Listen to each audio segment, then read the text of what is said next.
joy. Pythagorean identities. So this Pythagoras guy, there is something special about good old Pythago dude. He had like a following, cult following. People loved him. We have established that in a unit circle, that cosine, I'm going to use theta this time because I really think it's important. Cosine of theta is x and sine of theta is y, right, in our unit circle. And imagine this is one triangle in the unit circle. And that's why we did all that work recently. By the way, your tests are turning out nicely. I'm happy with them. And cosine, sine, and do you know what we get for this one? Cosine squared plus sine squared. This is in the unit circle. You guys already know that hypotenuse is 1. Okay, so this is within our unit circle. If you want to go back and grab a picture of it, I could pull one up. But in the meantime, the reason this Pythagorean identity works is because of your knowledge of the unit circle. You know cosine is x, sine is y. And in any unit circle value, the hypotenuse is always 1. If I do Pythagorean theorem, I'd say, hey, cosine squared theta plus sine squared of theta is 1. That's the ultimate Pythagorean identity, but it's based on kind of what you already know in the unit circle. With cosine x, sine is y, hypotenuse is 1, sine squared plus cosine squared has got to be 1 then. It's a true story. Now, over here, that's what I have written. It's written flip-flopped, but addition is one of those you can flip-flop. I'm going to show you variations on this. So the first one is awesome. But if you are willing, if I go through and I divide all those terms by sine squared of x. So if I divide by sine squared of x, I'm rewriting it because I'm going to mess with it. Okay, so sine squared of x. Divide it by sine squared of x. This is legal, as long as you divide both sides by the same thing.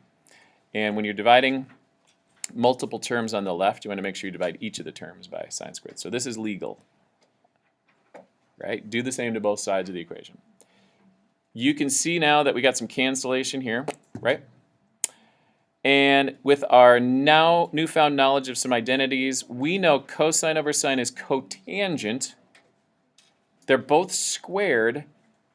So this is actually cotangent squared of x. Did you know 1 over sine squared is, we know 1 over sine is cosecant, but if it's squared, it's cosecant squared. Isn't that cool? So sine squared plus cosine squared equals 1. If I divide each of those terms by sine squared of x, I get another identity, which is 1 plus cotangent squared of x is cosecant of x. Now, I'm going to do another game, one more time. I bet you know what it's going to be. What if I divided everything by, I'm going to guess, cosine squared of x? You're catching on. Now you know what I'm going to do. I'm going with red again. Let's be consistent with colors. Divide everything by cosine squared of x. It's so mathy. It's so fun. Gotta love it. All right. Got it? Then we're going to cancel. Cancel, cancel, cancel. Do you want me to circle the one? So our identities, let's put them in some bright colors. Let's circle them in blue. This is an identity 1. This is identity 2. And when I'm done, I'll make an identity 3 here. Here it is. Sine squared and cosine squared. Sine over cosine is tangent, but because they're both squared, it's actually tangent squared. Canceling the next one to 1.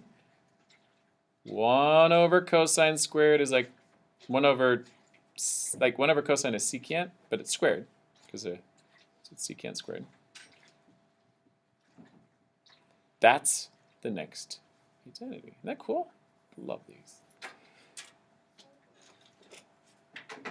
Those are the 3 big trig identities. And then what happens is we can move those around, make them look different. So if you're interested in going through all the variations, which I thought it's optional, whether you want to go and mess around with these, like sine squared plus cosine squared equals 1, it means, couldn't you subtract cosine squared from both sides? Yeah, you could write sine squared of x equals 1 minus cosine squared. Oh, poop. Jeepers.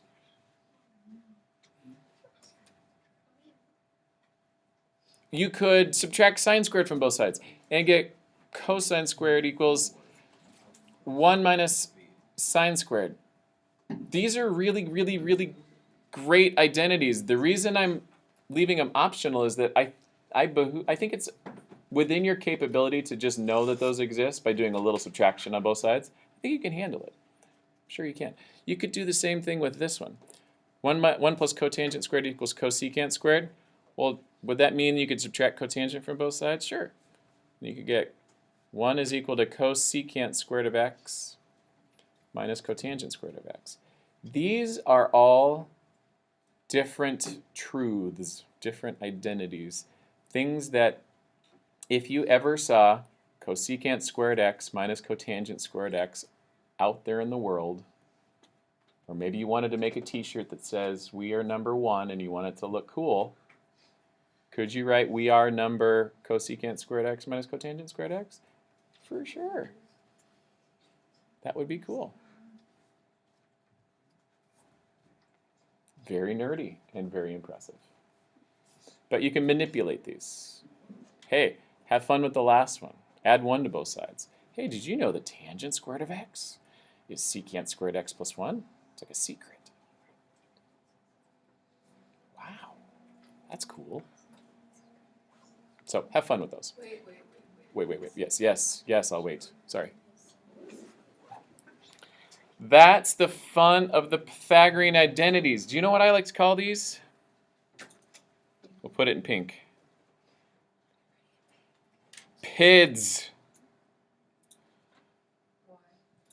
So these are the things that of today that I think are probably the 2 big tools that you need to remember. PIDs and diff of squares are the 2 things, if you can train your eyes to find them, you can do awesome simplifying. PIDs and difference of squares are the 2 really cool ones. I love these.